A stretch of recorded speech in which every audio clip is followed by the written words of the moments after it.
এই সমাজের সবচেয়ে বেশি শিক্ষিত লোক, টাকাওয়ালা লোক, তাদের মা বাবাই বৃদ্ধাশ্রমে, তারা শেষ বয়সে মা বাবাকে বোঝা মনে করে।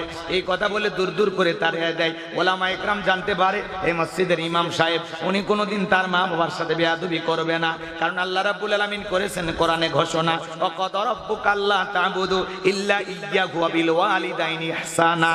আমার আল্লাহ ডেকে বলে আমার ইবাদত করো, আমার গোলামি করো, আমার ইবাদতের সাথে আর কাউকে শরীক করো না। আমার ইবাদতের পর তোমাদের দায়িত্ব হলো মাতা পিতার খেদমত করা, তাদের সাথে উত্তম আচরণ করা, ভালো ব্যবহার করা। খবরদার যুবক রে, মা বাবার মনে কষ্ট দিও না। পিতামাতা খুশি, আরশের মালিক খুশি। পিতামাতা বেজার, আরশের মালিক আল্লাহ বেজার। এজন্য বিশ্বনবী বলেছেন হুমা জান্নাতুকা ওয়া নারুকা, তোমার পিতামাতাই তোমার বেহেশত, তোমার পিতামাতাই তোমার দোজখ। হে যুবক সুন্দরী বউপায়া, মার কথা ভুলে যাও না, বাবার কথা ভুলে যাও না। মা বাবার মনে কষ্ট দিও না। বইয়ের ভালোবাসা বইয়ের কাছে, মায়ের ভালোবাসা মায়ের কাছে, বাবার ভালোবাসা বাবার কাছে। কাউকে বেশি প্রাধান্য দিকে কারো প্রতি অবহেলা করা যাবে না। কথা বলেন ঠিক কিনা? যুবক রে, যারা রাগান্বিত হয়ে মা বাবাকে বাড়ি থেকে তাড়ায় দেয়, যাদের মা বাবা বৃদ্ধাশ্রমে পাঠায়া দিয়েছে, এরা মা বাবাকে বৃদ্ধাশ্রমে পাঠায়া দেয় নাই, মা বাবাকে তাড়ায় দেয় নাই, নিজের ভাগ্য থেকে জান্নাতকে তাড়িয়ে দিয়েছে, নিজের ভাগ্য থেকে জান্নাতকে আলাদা করেছে। কথা বলেন ঠিক কিনা? পিতামাতা খুশি, আল্লাহ রাস্তা থেকে তুলে কোটিপতি বানায়া দেবে। পিতামাতা বেজার, ওই 10 তলা 5 তলা বিল্ডিং থেকে আল্লাহ রাস্তার ফকির বানাইতে সময় লাগবে না। এজন্য পিতামাতার দোয়া নেবেন না, বদদোয়া। কথা বলেন না কেন? পিতামাতার খেদমত করতে হবে, মা বাবার মনে কষ্ট দেওয়া যাবে না, পিতামাতার মন খুশি রাখতে হবে। তারা শিশুকালে যেভাবে আমাদেরকে আগলে রেখেছেন, বৃদ্ধকালে বয়স বেশি হয়ে গেলে সেভাবে মা বাবাকে আগলায় রাখবেন, ভালোবাসা দিবেন। মা বাবা কত বড় দামি নিয়ামত, সে মা বাবার চেহারার দিকে তাকাইলে, ভালোবাসার নজরে তাকাইলে আমলনামায় আল্লাহ কবুল হজের সব লিখে দেয়। হে যুবক, সেই মা বাবার মনে কোনোদিন কষ্ট দিবা না, পিতামাতার মন জয় করবা।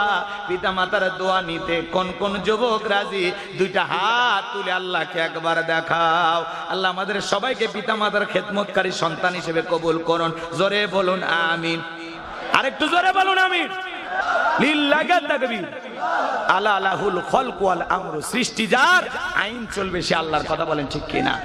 স্রষ্টার আইনেই শান্তি। কথা বলেন না কেন? মালিক যে আপনাকে আমাকে পাঠাইছেন, সে মালিকই ভালো জানেন বান্দাকে কোন আইনে কন্ট্রোল করা যাবে। এই জন্য আল্লাহ সূরা মাইদার ভিতরে বলেছেন, চোর যদি চুরি করে প্রমাণিত হলে হাত কেটে দাও। চোরের হাত কেটে দাও, মিডিয়াতে ফলাও করে প্রচার করো, সব চোরেরা তওবা করে তাহাজ্জুদ পড়া বান্দা হয়ে যাবে। কথা বলেন ঠিক কি না?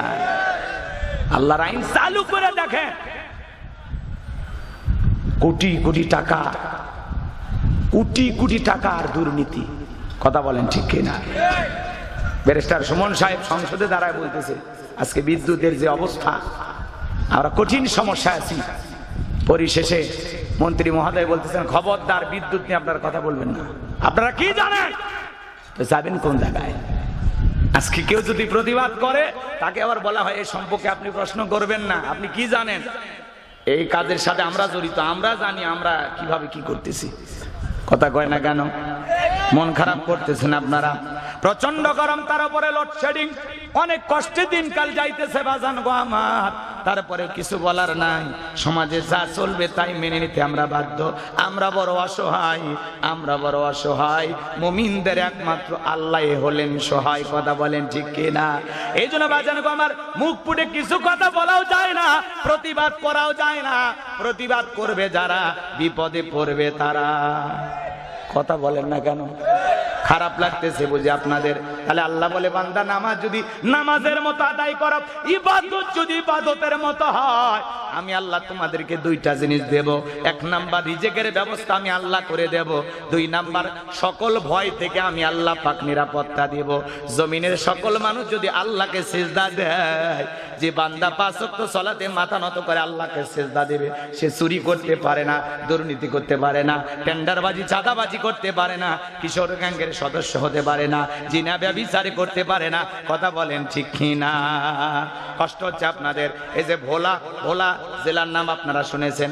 ওই এলাকায় একটা বাজার আছে, বাজান গো আমার, আজান হওয়া মাত্রই বাজারের সকল দোকানদার দোকানদারি বন্ধ করে আল্লাহর ঘরে গিয়ে আল্লাহকে সিজদা দেয়। আল্লাহু আকবার বলেন। একটা দোকানের একটা জিনিসও চুরি হয় না। দিনাজপুর চিরির বন্দর নামের একটা থানা আছে, এখানে একটা বাজার আছে, নাম হলো শান্তির বাজার।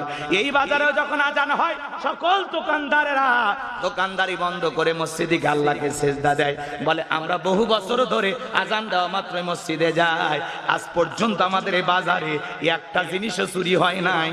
আল্লাহর বিধানে শান্তি, আল্লাহর বিধানে মুক্তি। আল্লাহকে সবাই যখন সিজদা দেবে ওই এলাকায় চোর থাকবে না। কথা বলে ঠিক কিনা? রাগ করেছেন বুঝি আপনারা? তাহলে সালাত আদায় করব কার জন্য? ফাসল্লি লিরাব্বিকা ওয়ানহার। এক নাম্বার রবির উদ্দেশ্যে সালাত আদায় করা লাগবে। তাহলে আজ থেকে 5 ওয়াক্ত সালাত আল্লাহকে রাজি খুশি করার জন্য মসজিদে গিয়ে কারা কারা আদায় করবেন? 2 হাত তুলে আল্লাহকে দেখান। বুঝে শুনে হাত তোলেন। নামাজ পড়বেন তো ইনশাআল্লাহ। আল্লাহ আমাদের সবাইকে 5 ওয়াক্ত নামাজি বানায় দেন। জোরে বলেন আমিন।